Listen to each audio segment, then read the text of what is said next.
Eles disseram que ela era talentosa, mas não boa o bastante. Chamaram seu projeto de ingênuo, arriscado, poético demais para o mercado real, e mandaram que ela voltasse para a prancheta. Só que enquanto fechavam a porta na cara dela, alguém fazia o download do código. Dias depois, o mundo conheceu uma nova gênia da tecnologia.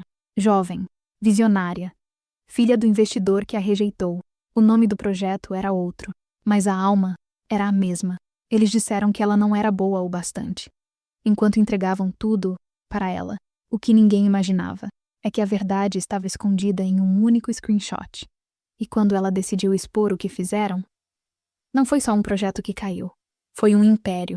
Se essa história tocou você, siga o podcast Caminhos Marcantes no Spotify, Deezer ou Apple Podcasts.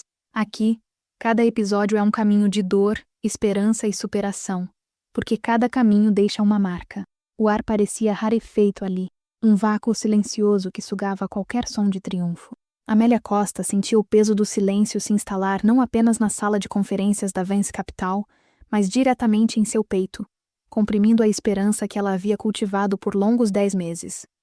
A mesa de mogno maciço parecia ter sido polida para refletir a frieza institucional do lugar, e o sol da tarde, filtrado pelas vidraças espelhadas que refletiam o cinza opaco do céu paulistano, mal conseguia aquecer a atmosfera. Arthur Vance, o investidor principal e presidente da corporação, fechou a tampa do laptop de Amélia com um clique seco, um som pequeno que ressoou como um tiro de misericórdia. Seus dedos eram longos e ossudos, adornados por um anel de ouro discreto, mas pesado.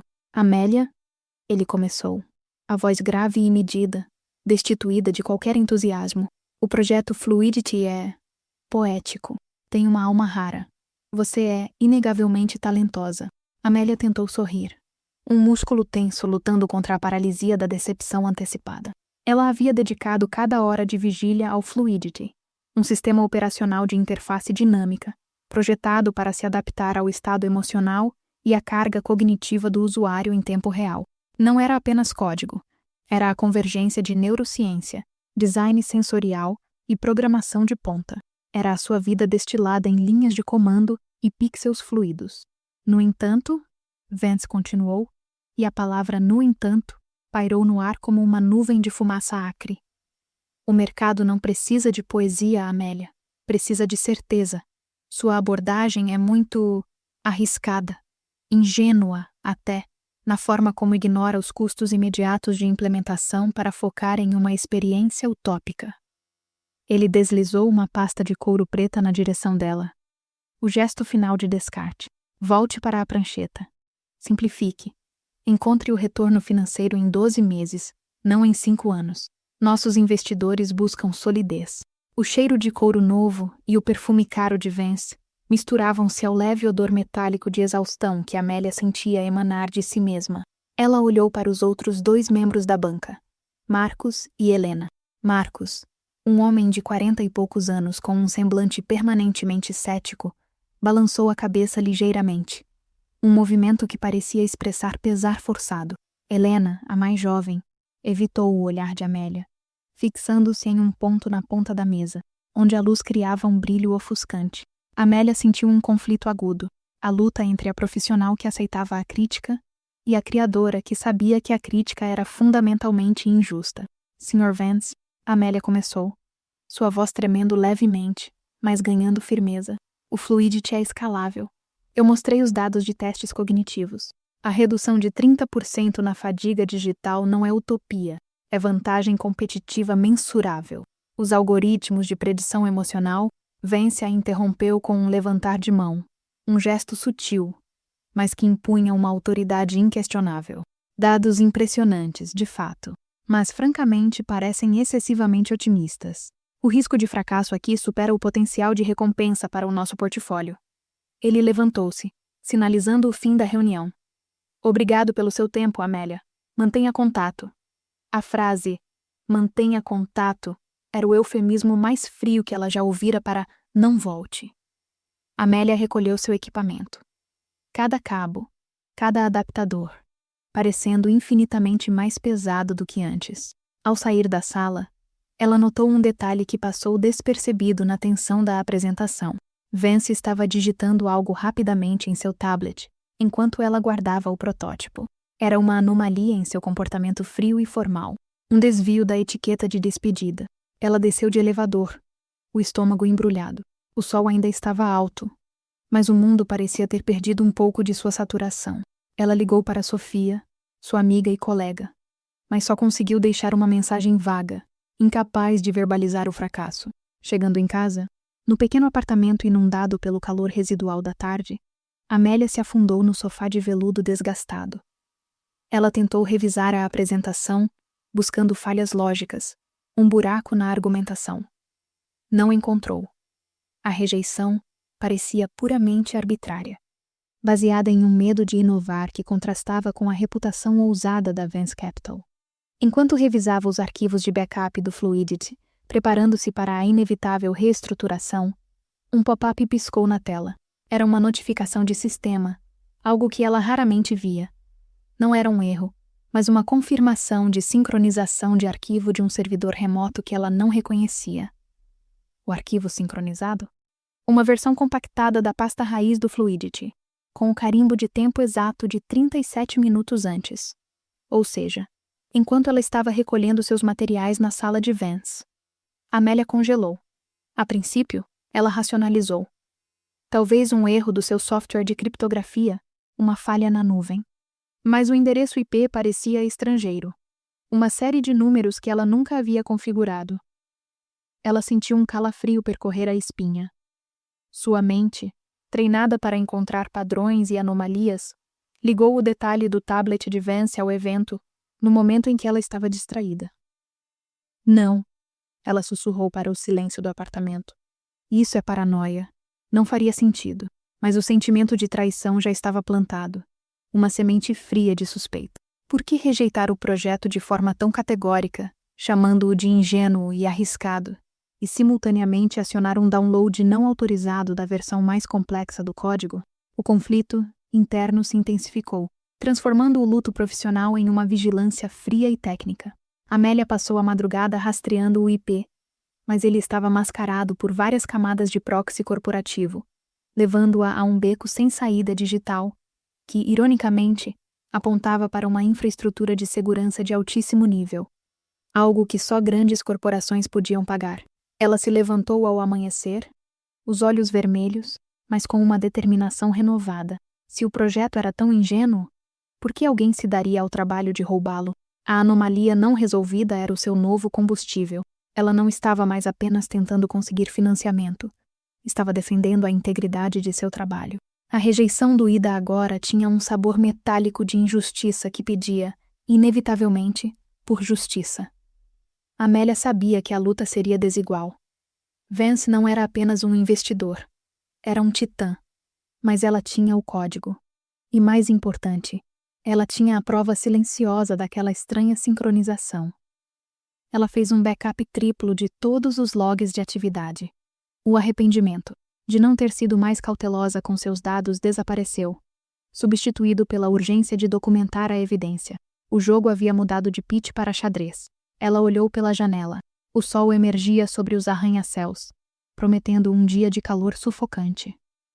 Amélia não sentia o calor. Ela estava submersa na frieza calculista daquele que a havia julgado. O Fluidity permaneceu intocado em seu disco rígido. Agora não como um projeto em busca de validação, mas como uma peça de evidência.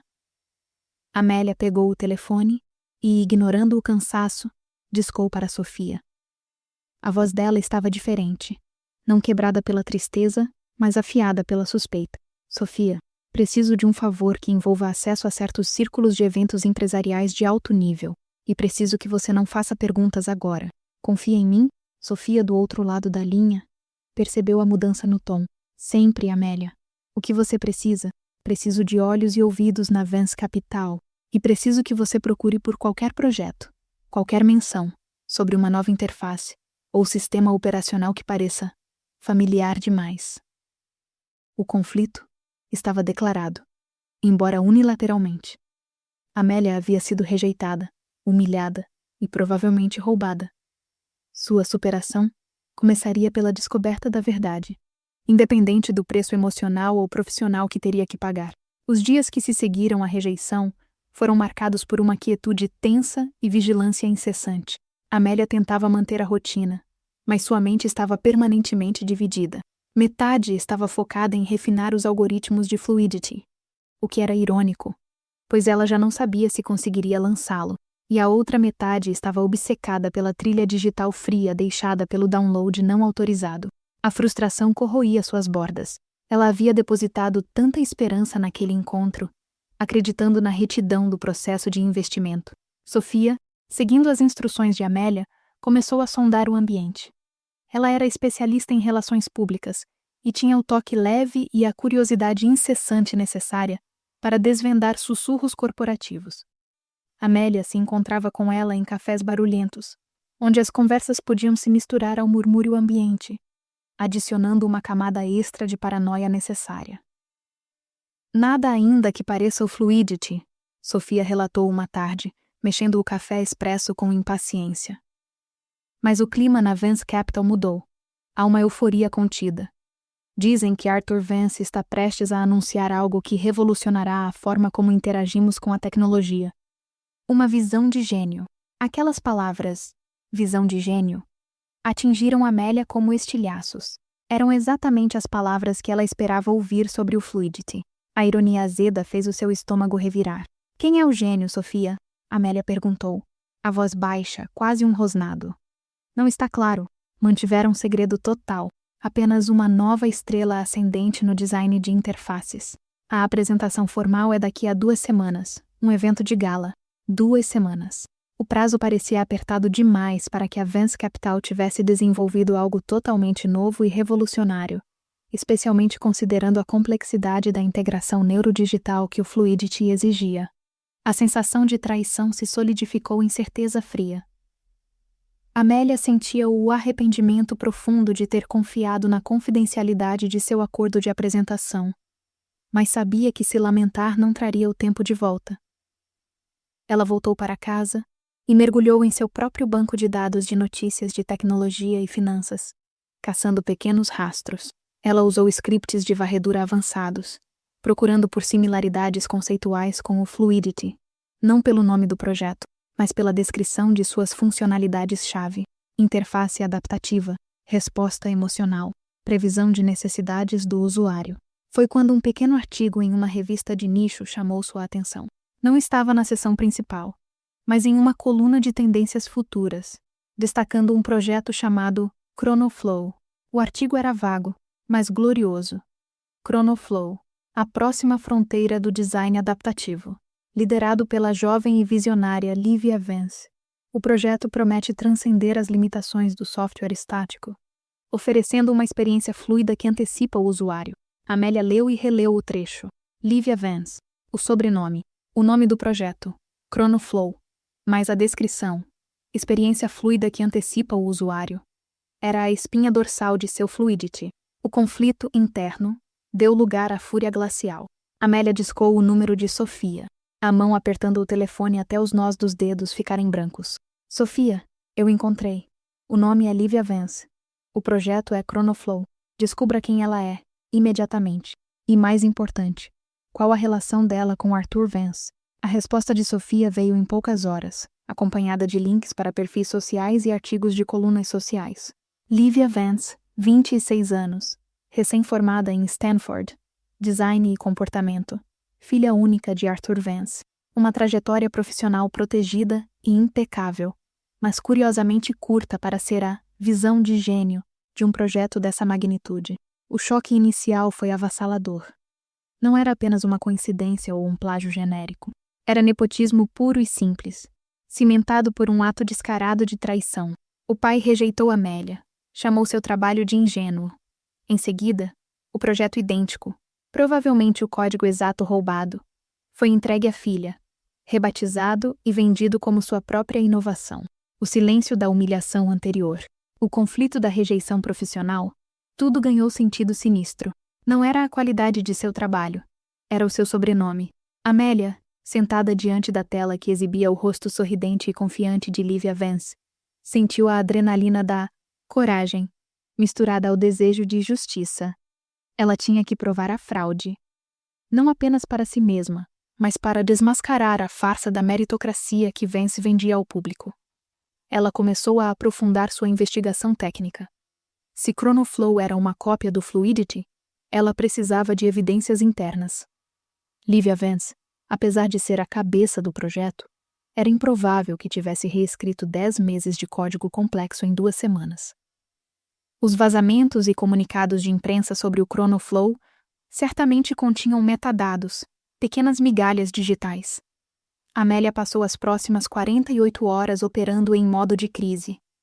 Ela analisou capturas de tela, vídeos de demonstração preliminar e até mesmo pequenos trechos de código que Livia havia generosamente compartilhado em um fórum de tecnologia de alto prestígio para gerar hype. Foi no código. Era sutil, mas estava lá. Em uma função de interface gráfica avançada, Amélia detectou um bloco de comentários em código que ela havia inserido há meses.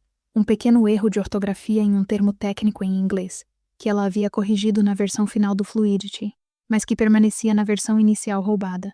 O erro específico era o seu toque, a sua assinatura involuntária. A prova estava começando a se manifestar. O arrependimento de ter deixado a porta aberta para o roubo foi lavado pela onda de determinação. Ela não podia apenas confrontar Arthur Vance com um erro de digitação. Ela precisava de algo que explodisse a narrativa deles publicamente. Sofia ligou novamente, a voz cheia de excitação. Amélia, consegui um convite para o evento de lançamento do Chronoflow. É uma recepção exclusiva. Poucos jornalistas, muitos investidores. É sua chance de ver o projeto de perto. Eles não vão te reconhecer com esse novo corte de cabelo. Amélia tocou o cabelo recém-cortado, um gesto de transformação física que parecia refletir sua metamorfose interna. Eu vou, ela disse, a voz agora firme e sem hesitação. Mas eu não vou lá apenas para observar. Eu vou lá para coletar a última peça do quebra-cabeça. Preciso que você crie uma distração no momento certo, Sofia. Algo que force Livia a interagir com o protótipo de forma espontânea. Longe do roteiro, a tensão subia, palpável. O evento de lançamento seria o palco para o confronto de justiça que Amélia buscava. Ela não era uma heroína de ação, mas uma arquiteta de código, e sua arma seria a precisão implacável da verdade digital. Ela olhou para o monitor, onde o logotipo do Fluidity, com suas curvas suaves e adaptáveis, parecia sorrir discretamente. Eles disseram que era ingênuo. Eles disseram que não era bom o bastante. Em 2 semanas, eles diriam que era a próxima grande revolução. Mas a revolução era dela, e ela estava pronta para reivindicá-la, passo a passo, em um jogo onde a única regra era a falta de regras. O ambiente do lançamento do Chronoflow, no topo de um arranha-céu com vista panorâmica para a cidade noturna, era uma ode ao luxo discreto e ao poder financeiro. O aroma de champanhe francês e canapés exóticos pairava sobre o burburinho de vozes controladas. Amélia, vestindo um vestido de corte austero e novo, sentia-se um alienígena camuflado entre os ternos caros e os vestidos de grife. Ela não estava ali para fazer networking social. Estava em missão de coragem e espionagem. Sofia a aguardava perto da área de coquetel, nervosismo mal disfarçado em seu semblante. Estou com medo por você, Amélia, Sofia sussurrou enquanto a abraçava rapidamente. Arthur Vance está ali, perto do palco. Ele tem olhos nas costas. E eu tenho olhos no código, Sofia, Amélia respondeu, sua voz um tom abaixo do normal. O palco é onde o protótipo está. Preciso chegar o mais perto possível para ver a interface em ação e, se possível, interceptar algum sinal de dados. Mesmo que seja apenas a taxa de atualização ou o uso de memória RAM. O palco estava dominado por uma tela de LED imensa, onde o logotipo do Chronoflow girava lentamente. Formas orgânicas e azuis, incrivelmente parecidas com o conceito visual inicial do Fluidity. A semelhança era insultuosa. Arthur Vance subiu ao palco, irradiando uma falsa modéstia. Ele agradeceu os parceiros e a visão de futuro de sua empresa. Ao falar sobre o gênio por trás do Chronoflow, seu olhar se dirigiu à lateral do palco, e Amélia sentiu um pico de adrenalina. E agora, Vance anunciou, a voz ecoando no salão. Aquela que transformou o risco em realidade. Livia Vance. Livia subiu ao palco. Ela era jovem, elegante, com uma confiança que beirava a arrogância. Seus olhos, de um verde frio, brilhavam sob os holofotes. Amélia percebeu o parentesco na rigidez da postura e no tom de voz calculado. A confirmação visual do conflito familiar profissional bateu forte. Lívia começou sua apresentação. Ela usava os mesmos termos técnicos, as mesmas metáforas, as mesmas pausas dramáticas que Amélia havia ensaiado incansavelmente. Falou sobre a necessidade de interfaces que respiram e a fluidez da experiência digital. Amélia precisou usar toda a sua disciplina para não gritar. Era um eco descarado. O clímax parcial veio quando Lívia iniciou a demonstração ao vivo. O sistema Chronoflow era, inegavelmente, o Fluidity. A maneira como as janelas se reorganizavam com base na intensidade emocional, medida por sensores externos, era a patente central de Amélia. No entanto, havia pequenas falhas, detalhes que o olho não treinado não notaria, mas que Amélia, a criadora, reconhecia como implementações apressadas. Notem. Lívia gesticulou para a tela, onde a interface se adaptava. Como a latência é zero. O sistema sabe o que você precisa antes de você saber. Amélia moveu-se em direção à borda do palco, fingindo admirar uma peça de arte moderna. Ela ativou o aplicativo de varredura em seu telefone. Se houvesse alguma comunicação Wi-Fi ou Bluetooth desprotegida da unidade de demonstração, ela poderia interceptar metadados. Nada direto. A segurança era robusta, mas um detalhe crucial se revelou. Na tela principal, por um piscar de olhos, enquanto Lívia trocava de slide, Amélia capturou um screenshot de altíssima resolução. Na barra de ferramentas inferior, quase invisível, havia o ícone de uma biblioteca de desenvolvimento que Amélia tinha descartado na versão beta por ser instável. A presença daquela biblioteca era a prova de que Lívia estava usando um código-fonte anterior e menos otimizado, exatamente a versão que havia sido roubada. O silêncio interno de Amélia foi quebrado por uma voz alta e estrondosa em sua mente. Eu venci. Agora. A distração. Sofia agiu. Ela havia sido instruída a criar um pequeno incidente que forçasse a equipe a usar o protótipo em uma situação inesperada. Sofia, caminhando perto da mesa de bebidas, acidentalmente, tropeçou, derrubando uma taça de vinho tinto de alto custo sobre a luminária decorativa mais próxima, causando um pequeno curto-circuito e piscando as luzes do ambiente. Houve um murmúrio de pânico. A tela principal do Chronoflow ficou momentaneamente preta. Perdão, Sofia exclamou, com uma performance perfeita de arrependimento social. Lívia Vance, irritada com a interrupção e o foco perdido, teve que intervir rapidamente. Ela correu para o console de demonstração. Por favor, retomando, Lívia disse, sua voz um pouco mais áspera. Ela tentou reiniciar a interface. Naquele breve momento de pressão, Lívia cometeu o erro. Em vez de usar o atalho de apresentação, ela navegou rapidamente pelas pastas do sistema, o que apareceu na tela por cerca de 3 segundos. Antes que ela voltasse para o modo de apresentação, foi uma estrutura de diretórios em árvore. E lá estava. No topo da lista, o nome do projeto não era Chronoflow. Por um breve segundo, antes que a tela mudasse, apareceu o verdadeiro nome. O nome que ela conhecia melhor do que ninguém. Amélia sentiu o sangue gelar. A traição estava impressa ali, em letras garrafais. A pasta não era apenas uma cópia. Era uma versão renomeada, explicitamente vinculada à manipulação de Arthur Vance. O conflito não era apenas sobre propriedade intelectual, era sobre abuso de poder em sua forma mais cínica. O pânico de Lívia ao perceber o erro foi breve, mas suficiente para que Amélia capturasse a imagem em seu smartphone com a precisão de um atirador de elite. Ela se afastou da multidão, a prova mais crucial em mãos. Ela não precisava mais do IP. Ela tinha a confissão do sistema. A coragem agora se transformava em estratégia. Ao sair, Amélia passou por Arthur Vance, que estava repreendendo Sofia com um olhar cortante. Vance nem sequer a notou. Ela era invisível, exatamente como ele havia feito seu projeto se tornar. Fora do salão, no corredor de mármore frio, Amélia parou. Ela revisou as imagens capturadas, o screenshot da barra de ferramentas, com a biblioteca descartada. E mais importante, a imagem da estrutura de diretórios. Eram irrefutáveis. O jogo havia acabado. Amélia havia vencido a batalha da coleta de dados. Agora vinha a guerra pela justiça.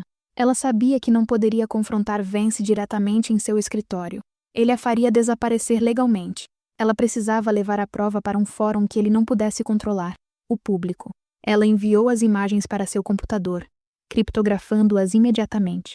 A sensação de superação era doce, mas temperada pela compreensão da profundidade da redenção que ainda era necessária. Amélia parou um táxi.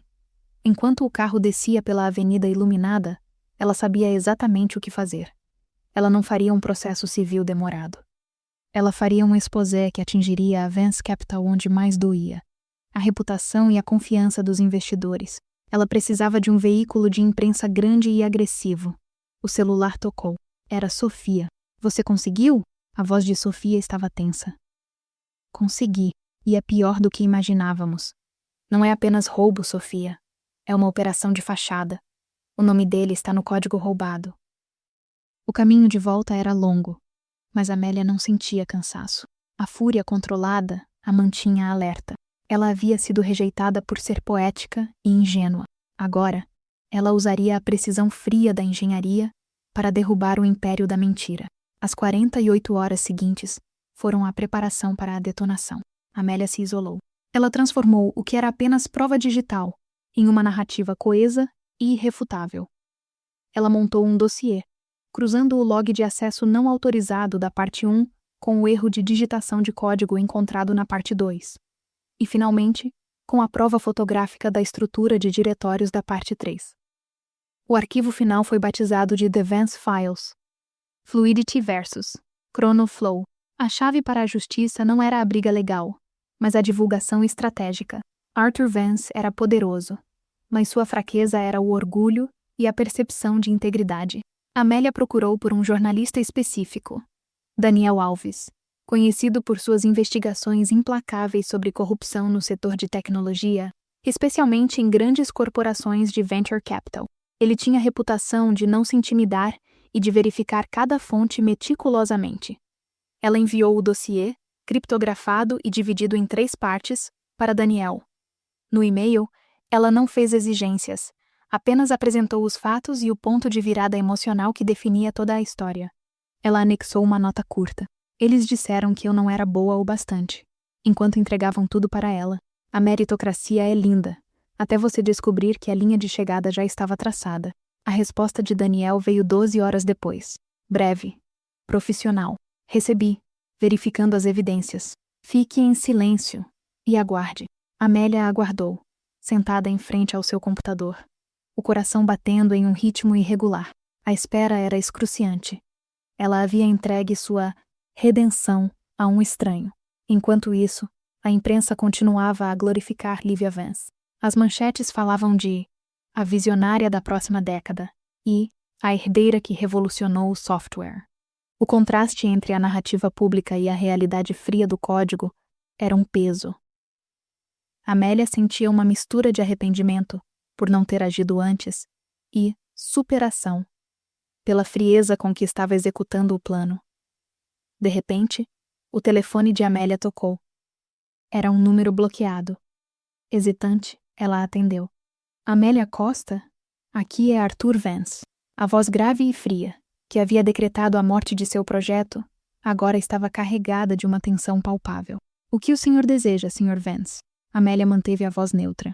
Seja lá o que você enviou para o Daniel Alves, pare. Podemos conversar. Podemos negociar. O fato de Vance já saber sobre o vazamento significava que Daniel Alves havia feito o primeiro movimento, a confirmação de que ele estava investigando. O plano estava funcionando. Não há nada a negociar, Sr. Vance. O seu time roubou meu trabalho. O conflito aqui não é sobre dinheiro, é sobre integridade. Vance riu, um som seco e condescendente. Integridade? Amélia, este é o mundo real. Você acha que a sua poesia vale a pena o escândalo? Eu posso enterrar você legalmente. Posso garantir que você jamais trabalhe na indústria. E eu posso garantir que o nome da Vance Capital seja sinônimo de fraude e nepotismo. Amélia rebateu, sentindo a coragem que vinha da posse da verdade. Eu tenho o log de acesso. Eu tenho o erro de código. Eu tenho a foto da pasta com o nome do seu projeto original e a sua edição. Você não pode negar a prova irrefutável. Houve um silêncio pesado do outro lado da linha. O silêncio do predador que se sente encurralado. Me encontre. Amanhã. Meu escritório. Vamos resolver isso. Qualquer quantia. Vance ofereceu. A voz finalmente mostrando um fio de desespero. Não. O momento de negociar era na semana passada, quando eu apresentei o Fluidity. Agora, o único lugar onde vamos nos encontrar é na primeira página do jornal. O senhor fez sua escolha. E agora, precisa arcar com as consequências. Amélia desligou sem esperar a resposta. O ponto de virada emocional era esse. Amélia não estava mais buscando validação ou financiamento. Ela estava buscando justiça e a redenção de sua reputação. A prova irrefutável na tela do computador não era apenas código. Era o fim de uma mentira. Naquela noite, Amélia não conseguiu dormir. A tensão era muito grande. Pela manhã, ela ligou a TV e acessou os portais de notícias. O artigo de Daniel Alves estava no topo. Título explosivo, manchete em negrito. A herança roubada. Como a filha de Arthur Vance financiou seu gênio com o projeto de uma designer rejeitada. A matéria era detalhada. Citava o log de acesso não autorizado e o uso do termo Fluidity dentro da estrutura de arquivos do Chronoflow. A descrição do roubo e o conflito ético eram apresentados com uma clareza chocante. Daniel Alves havia feito seu trabalho. A câmera foca, metaforicamente, no monitor, o contraste era cruel. O sorriso confiante da visionária iluminava a tela. E ao lado, a marca invisível da fraude. A assinatura que nunca deveria estar ali. A mentira brilhava, mas a verdade gritava. O mundo estava vendo a verdade. Em minutos, o telefone de Amélia começou a tocar incessantemente. Jornalistas, colegas, até mesmo investidores antigos curiosos. Ela manteve o silêncio estratégico, seguindo o conselho de Daniel Alves. Ela havia jogado a bomba. Agora era hora de deixar o fogo se espalhar. A reação da Vance Capital foi imediata e histérica. Um comunicado oficial negava veementemente as acusações, chamando o dossiê de calúnia digital de uma ex-candidata insatisfeita. Mas o estrago estava feito. A confiança no Chronoflow desmoronou em horas. Amélia finalmente sentiu a esperança real, não a esperança ingênua do investidor, mas a esperança brutal da verdade revelada. Ela não havia vendido sua alma pelo silêncio de Vance. Ela havia escolhido o caminho da coragem e, em troca, havia conquistado o início de sua redenção. O que importava agora não era o dinheiro que ela havia perdido, mas o fato de que eles não podiam mais chamá-la de ingênua. Eles eram os trapaceiros. Os dias seguintes foram um turbilhão de notícias e investigações. A matéria de Daniel Alves causou uma avalanche de auditorias internas na Vance Capital. A Comissão de Valores Mobiliários abriu inquérito, e o projeto Chronoflow foi suspenso. Lívia Vance, outrora a visionária, desapareceu da esfera pública. Arthur Vance, o titã inabalável, foi forçado a se afastar temporariamente da presidência da Vance Capital, alegando problemas de saúde, o eufemismo corporativo para escândalo. Amélia, por outro lado, emergiu do silêncio como uma figura de integridade. Ela concedeu entrevistas curtas e focadas, sempre destacando a qualidade técnica do Fluidity e a facilidade com que grandes estruturas de poder podem esmagar a inovação quando ela não vem de dentro de seu círculo fechado. A resolução não veio na forma de um cheque gordo de Vance, mas na forma de reconhecimento profissional. O mundo da tecnologia, que antes a havia descartado, agora a via com novos olhos. O conflito havia se transformado em uma história de superação e coragem. Daniel Alves facilitou o contato de Amélia com um escritório de advocacia especializado em propriedade intelectual. Embora o processo contra a Vance Capital fosse longo e complexo, Arthur Vance tentaria negar tudo até o fim. A vitória moral e profissional já era de Amélia. Semanas depois, Amélia estava sentada em um novo escritório, modesto, mas próprio. O sol entrava pelas janelas, aquecendo o ambiente. Ela não estava mais sozinha. 3 jovens programadores, inspirados por sua luta pela justiça, haviam se juntado a ela. Eles não estavam buscando salários estratosféricos. Eles estavam buscando um propósito. Então, o que faremos agora, Amélia? Perguntou um dos novos membros da equipe animado. Amélia sorriu. O cansaço dos últimos meses finalmente começando a se dissipar, substituído por uma esperança sustentável. Vamos tirar o Fluidity da gaveta. Mas desta vez, não vamos buscar validação no mundo deles. Vamos buscar parceiros que entendam que a inovação real não tem prazo de 12 meses para dar retorno. Vamos buscar o tipo de redenção que só a excelência pode dar. Ela havia aprendido a lição mais dura. O mérito puro, em um mundo de conexões e influência, é insuficiente. A traição de Vance não a destruiu. Ela a ensinou a jogar o jogo em um nível diferente. Ela revisou um último e-mail de Daniel Alves. Ele a informou que Livia Vance estava tentando relançar o Chronoflow com um novo nome, mas a desconfiança do mercado era irreversível. Arthur Vance, apesar de ainda ser rico e influente, havia perdido a aura de invencibilidade. Amélia não sentia ódio, apenas uma aceitação fria da realidade. A meritocracia é, de fato, linda na teoria, mas ela raramente funciona quando a linha de chegada já foi traçada antes mesmo da largada. Ela olhou para o monitor, onde o protótipo do Fluidity, agora totalmente otimizado e protegido, estava pronto. O arrependimento de um dia ter achado que o talento bastaria havia se dissipado. Amélia se levantou, foi até a janela e olhou para os arranha-céus, incluindo o imponente prédio da Vance Capital à distância. Ela não precisava mais do dinheiro deles. O que ela tinha era muito mais valioso, uma reputação de coragem e uma empresa construída sobre a base sólida da verdade. Sua história não era sobre um projeto genial que foi rejeitado. Era sobre a designer que foi rotulada de ingênua e que teve a superação de derrubar uma fachada de poder com apenas a verdade e um screenshot. O caminho não era apenas trilhar, era reescrever as regras.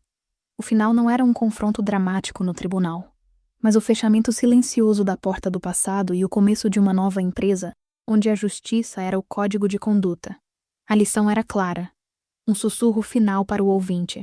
Reveja a sua rede de contatos, pois o seu maior obstáculo pode não ser a qualidade do seu trabalho, mas sim, quem está sentado na cadeira do investidor. E a sua maior esperança reside na sua própria capacidade de lutar pela verdade.